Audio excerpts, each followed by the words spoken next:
Hello students, how are you? This is my second video in the series of videos for the chapter of death. Immediately you take the screenshot of this is one question I have solved here, and in this question I am going to prepare a capital account of the deceased partner. Okay, so take the screenshot and let's begin with it. Question number one is A, B and C, they shared the profits in the ratio 3:2:1. B died on 30th June 2019. His legal executor was entitled to receive the following. Okay, तो 3 महीने के बाद उसकी death हुई 1 अप्रैल के बाद 30 जून को. तो लीगल एग्जीक्यूटर को क्या क्या मिलने वाला है? Number 1, opening balance of the capital as it is given in the balance sheet on 1/4/19 को. बैलेंस शीट में जो उसका क्रेडिट बैलेंस है, ओपनिंग क्रेडिट बैलेंस, वो उसको मिलेगा और वो 3 लाख रुपीज़ है.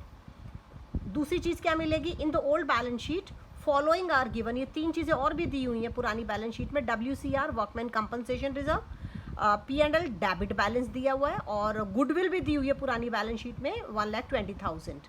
तो बीज शेयर विल बी गिवन. तो बी को उसका अपना हिस्सा इन तीनों चीज़ में से मिलेगा.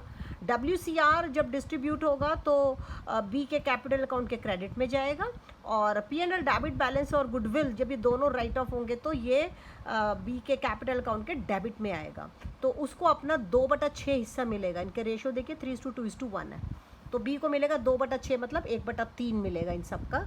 तीसरी चीज़ है land and building was appreciated by ₹1 lakh and liability towards a creditor was reduce by 80,000. It is now not to be paid. तो यानी कि 2 बैलेंस शीट से रिलेटेड चेंजेस हैं जो कि रीवैल्यूएशन अकाउंट में रिकॉर्ड करने चाहिए. All right. तो क्वेश्चन ने तो हमें सिर्फ कैपिटल अकाउंट बनाने के लिए बोला है, तो हम अपनी जितनी भी कैलकुलेशंस हैं ये किस तरीके से भी करें, it is all up to us. तो रीवैल्यूएशन के सिर्फ 2 आइटम है. लैंड एंड बिल्डिंग की वैल्यू अप्रिशिएट हो रही है तो पार्टनर्स को फ़ायदा होगा, तो रीवैल्यूएशन के क्रेडिट में आएगा 1 लाख. और लायबिलिटी टुवर्ड्स क्रेडिटर वो भी रिड्यूस हो रही है 80,000 से, ये भी पार्टनर्स को फ़ायदा है, ये भी रीवैल्यूएशन के क्रेडिट में आएगा. तो ये दोनों एंट्रीज रीवैल्यूएशन के क्रेडिट किया 1 लाख और 80, यानी कि 1,80,000 रीवैल्यूएशन प्रॉफिट हो गया. समझ रहे हैं ना आप? ठीक है. तो 1,80,000 रीवैल्यूएशन का प्रॉफिट हो गया. उसमें से बी को कितना हिस्सा मिलेगा? अपना 1/3. तो 1,80,000 का 1/3 कितना हुआ? 60,000. तो देखिए बिना रीवैल्यूएशन अकाउंट बनाए हमने ओरली कर लिया. आपकी चॉइस है, आप एग्जाम में बनाना चाहो, इट्स ऑल योर चॉइस. देखिए यहाँ रीवैल्यूएशन प्रॉफिट लिखा है मैंने 60,000. Okay right. Number 4, interest on capital IOC मतलब interest on capital at the rate of 6% per annum देना है. देखिए एरो लगाया हुआ है यहाँ पे कैलकुलेशन दिखाने के लिए, ये आ गए इधर. ठीक है. तो ओपनिंग कैपिटल यहाँ ऊपर दिया हुआ था, फर्स्ट पॉइंट में 3 लाख दिया हुआ था. तो इस 3 लाख का हमने 6% इंटरेस्ट ऑन कैपिटल कैलकुलेट किया. 3% तो ये आया 4,500. तो ये दिखाया यहाँ पे बाय IOC यानी कि इंटरेस्ट ऑन कैपिटल 4,500. ब्रैकेट में मैंने 3M लिखा है, मतलब 3 months. Just to remind myself, खुद को याद दिलाने के लिए, ये सिर्फ 3 महीने का देना है. मैंने ब्रैकेट में लिख दिया 3M मतलब 3 मंथ्स. ओके. तो पॉइंट 1 हो गया. पॉइंट 1 का 3 लाख हमने यहाँ लिखा सबसे पहले, और पॉइंट 2 के अंदर से WCR क्रेडिट में आना है. 60,000 का 1/3 यानी कि 20,000 ये आ गया WCR workman compensation reserve. P&L debit और गुडविल ये तीनों डेबिट में जाएंगे. 90,000 का 1/3 30,000 हुआ, तो ये लिखा 2 P&L डेबिट बैलेंस 30,000. और ये गुडविल का 1/3 हिस्सा 1,20,000 का यानी कि 40,000 होगा, तो ये आ गया 2 गुडविल. ओल्ड मेंशन कर दिया, कंफ्यूज ना हो. ठीक है. तो ये दोनों एंट्री, तो यहाँ तक हमने 3rd पॉइंट तक सीख लिया. ये रीवैल्यूएशन प्रॉफिट भी आ गया 60. All right. 4th पॉइंट भी कर लिया, इंटरेस्ट ऑन कैपिटल भी आ गया इधर 4,500. अब है पॉइंट नंबर 5, यहाँ लिखा हुआ है salary at the rate of ₹5,000 per month. Salary भी मिलेगी बी को 5,000 रुपये 1 महीने के हिसाब से, तो 3 महीने की 15,000 हुई. तो देखिए क्या लिखा है यहाँ, बाय सैलरी 15,000. ब्रैकेट में 3M लिखा है यानी कि फॉर 3 मंथ्स. इसके बाद है पॉइंट नंबर 6. तो बी ने ड्राइंग भी की हुई थी इस दौरान, अप्रैल से लेकर जून तक 90,000 की. तो यहाँ देखिए कैपिटल अकाउंट के डेबिट में आ गया. 2 बैंक लिखा है देखिए. ठीक है. और ब्रैकेट में ड्राइंग वर्ड मेंशन किया है. तो जर्नल एंट्री क्या रही होगी, B's capital account debit to bank, पैसा निकाला 90,000. So for our understanding bracket में लिखा है हमने drawing. Okay. 7th interest on drawing 900. क्या लिखा, to interest on drawing 900. Calculate करना नहीं पड़ा, क्वेश्चन ने डायरेक्टली दे दिया. 8th point, goodwill of the firm was estimated 2,40,000.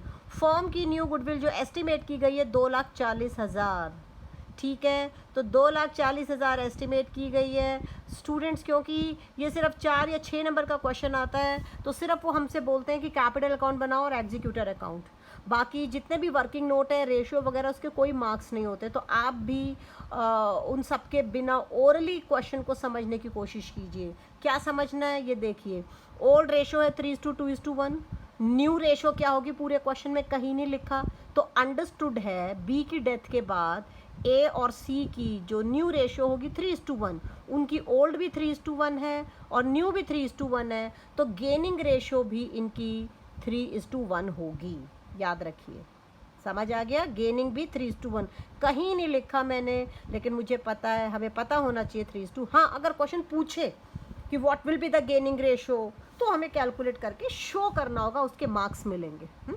अच्छा, अब उस रेशियो का यहाँ क्या यूज़ है. न्यू फॉर्म की गुडविल है 2,40,000. अब 2,40,000 है तो इसमें बी का कितना हिस्सा होगा. बी का तो 2/6 यानी कि 1/3, तो 2,40,000 का 1/3. ये कैलकुलेशन मैंने छोटी सी यहाँ जगह की कमी की वजह से इधर कर दिया, जगह खाली थी और क्लाउड बना दिया कि भाई देखिए फॉर्म्स गुडविल 2,40,000, बी का हिस्सा, B is share of goodwill. ठीक है, 2,40,000 को 1/3 से मल्टीप्लाई किया तो 80,000 आया, तो बी का हिस्सा आया 80,000. तो बी को कॉम्पनसेट करेगा ए और सी, जी आर मतलब गेनिंग रेशियो में 3:1 में. समझ आ गया. तो 3:1 में 80,000 कितना होगा, 60,000 और 20,000. ओके, तो बी को कॉम्पनसेट करेंगे ए और सी. इसकी पोस्टिंग देखिए यहाँ पर ये रही. By A's capital account 60,000, by C's capital account 20,000. तो 60 और 20 80,000 मिल गया बी को. लिखा भाई, यहाँ भाई गेनिंग रेशियो में एंट्री की है ये जी आर 3:1 में. ठीक है, तो ये देखिए ये बच्चे बहुत लंबे चौड़े वर्किंग नोट करने लग जाते हैं क्वेश्चन ऑफ डेथ में. स्टूडेंट्स कोई ज़रूरत नहीं, जब तक स्पेसिफिकली ना पूछे आपको नहीं करना है. ओके, हो गया. तो पॉइंट नंबर 8 तक हो गया आपका. इसके बाद point number 9, estimate his share of profit on the basis of last years profit of ₹1,20,000. पिछले साल का प्रॉफिट 1,20,000 था. ये इसके आधार पे उसको 3 महीने में कितना प्रॉफिट हुआ होगा वो एस्टिमेट करना है और बी को देना है. ठीक है, तो इसका देखो यहाँ पर हमने जो छोटा सा ये एरो लगाया हुआ है और कैलकुलेशन दिखाई हुई है. शेयर ऑफ प्रॉफिट लिखा है, तो 1,20,000 पिछले साल का प्रॉफिट था, उसका 2/6. फर्म का कितना, पार्टनर का कितना हिस्सा हुआ, 2/6, और 3/12 सिर्फ 3 महीने के लिए. तो 1,20,000 को मल्टीप्लाई किया 2/6 मतलब ये बी का शेयर है, 2/6 लिखो या 1/3, और 3/12 मतलब सिर्फ 3 महीने का. तो ये आपका अमाउंट आता है. ठीक है, तो इसके बाद यहाँ पर ये 10,000 ये अमाउंट आता है लिखा हुआ. तो इसको मैंने लिखा by profit and loss suspense account 10,000. Bracket में यहाँ भी लिखा है 3 मंथ. ओके, तो हमने देख लिया यहाँ पे क्या क्या आया. ओपनिंग कैपिटल बैलेंस आया, रीवैल्यूएशन का प्रॉफिट आया, WCR का 1/3 हिस्सा, IOC सिर्फ 3 महीने का, सैलरी 3 महीने का, profit and loss suspense account से सिर्फ 3 महीने का एस्टिमेटेड प्रॉफिट, और ये वाली नीचे न्यू गुडविल की एडजस्टमेंट जर्नल एंट्री. यहाँ पर ये ओल्ड गुडविल का 1/3 हिस्सा, पुराने प्रॉफिट लॉस का जो कि पुरानी बैलेंस शीट में उसका 1/3 हिस्सा, ये ड्राइंग, ये इंटरेस्ट ऑन ड्राइंग. इसके बाद हमने अकाउंट को बैलेंस किया, क्रेडिट साइड सारी फिगर ऐड की, 4,89,500 आया. इसमें से ये सारे जो ब्लैक में लिखे हैं ये सब माइनस किए तो बैलेंसिंग फिगर आया 3,28,400. ये बैलेंसिंग फिगर है, बी की डेथ हो चुकी है, ये उसका बैलेंसिंग फिगर उसके एग्जीक्यूटर के अकाउंट में जाएगा, टू एग्जीक्यूटर अकाउंट, यहाँ ट्रांसफर हो गया.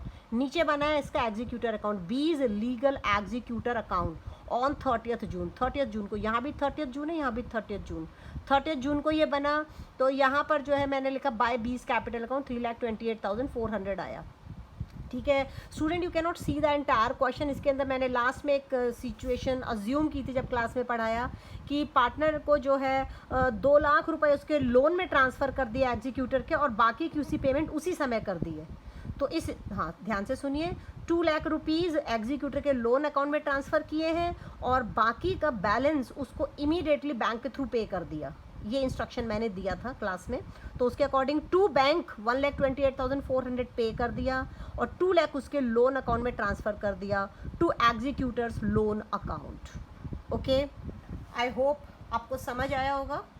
थैंक यू, फिर मिलेंगे एक नए क्वेश्चन के साथ।